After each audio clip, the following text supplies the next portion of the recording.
Hi നമസ്കാരം മക്കളെ, നമ്മളിന്നൊരു get ready with me ആയിട്ടാണ് വന്നിരിക്കുന്നത്. ഞാനിങ്ങനെ മുടി പിന്നിയിട്ടിരിക്കുമ്പോൾ നിങ്ങൾ വിചാരിക്കുക എനിക്ക് വട്ടായി പോയതല്ല.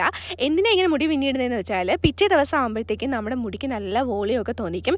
ഇതിപ്പോൾ ഞാൻ ഏതാനും മണിക്കൂറുകളെ ആയിട്ടുള്ളൂ ഇങ്ങനെ മുടി പിന്നിയിട്ടിട്ട്.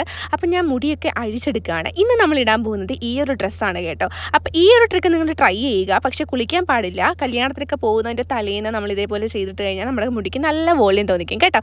അപ്പോൾ നമുക്ക് മേക്കപ്പ് സ്റ്റാർട്ട് ചെയ്യാം. ആദ്യം തന്നെ ഒരു മോയ്സ്ചറൈസർ അപ്ലൈ ചെയ്യുകയാണ് ഞാൻ എൻ്റെ മുഖത്ത്.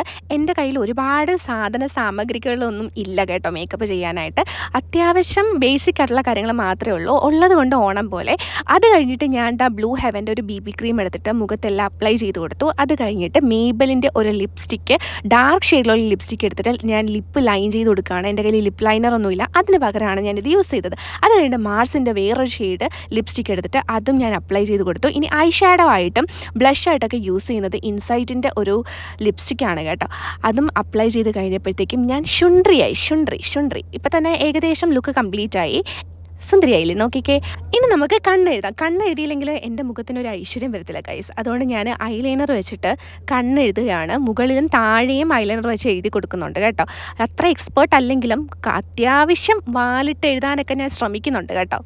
ഈ ഒരു ഡ്രസ്സിൻ്റെ കൂടെ ഞാൻ ഈ ഒരു ഗോൾഡൻ കളർ കമ്മലാണ് കേട്ടോ ഇടുന്നത്. ഈ ഹെവി ആയിട്ടുള്ളൊരു കമ്മലിൻ്റെ കൂടെ ഒരു സിമ്പിളായിട്ടുള്ള മാലയാണ് ഞാൻ ഇടുന്നത്. ഗോൾഡ് കളറിലുള്ള ഒരു ചെയിൻ ഇട്ടു. അത് കഴിഞ്ഞിട്ട് ഇനി മുടിയാണ് കെട്ടാനുള്ളത്. മുടി യൂഷ്വൽ ഞാൻ കുളിപ്പിക്കലാണ് എല്ലാ ഡ്രസ്സിൻ്റെ കൂടെയും കെട്ടാറുള്ളത്. യൂഷ്വൽ ഹെയർ സ്റ്റൈലാണ് എൻ്റെത്. എനിക്ക് വേറൊരു ഹെയർ സ്റ്റൈലും അറിയത്തില്ല. ഇനി എന്തൊക്കെ താജ്മഹൽ ഈ മുടിയിൽ പണിയാൻ നോക്കിയാലും നടക്കാറുമില്ല. എൻ്റെ മുടി മുകളിൽ ചപ്പിയും താഴോട്ട് ഒരുമാതിരി ഫ്രിസി ആയിട്ടുള്ള ഒരു ഹെയർ ആണ്. അതിൽ ഇതൊക്കെ പറ്റത്തുള്ളൂ ഗൈസ്. എനിക്കല്ലാതെ വേറൊരു ഹെയർ സ്റ്റൈൽ അറിയത്തില്ല. അങ്ങനെ തട്ടും കൂടി ഇട്ട് കൊടുത്തപ്പോഴത്തേക്കും എൻ്റെ ലുക്ക് സെറ്റായിട്ടുണ്ട്. ഇതാണ് എൻ്റെ ഫൈനൽ ലുക്ക്. അപ്പോൾ ബൈ ഗൈസ്.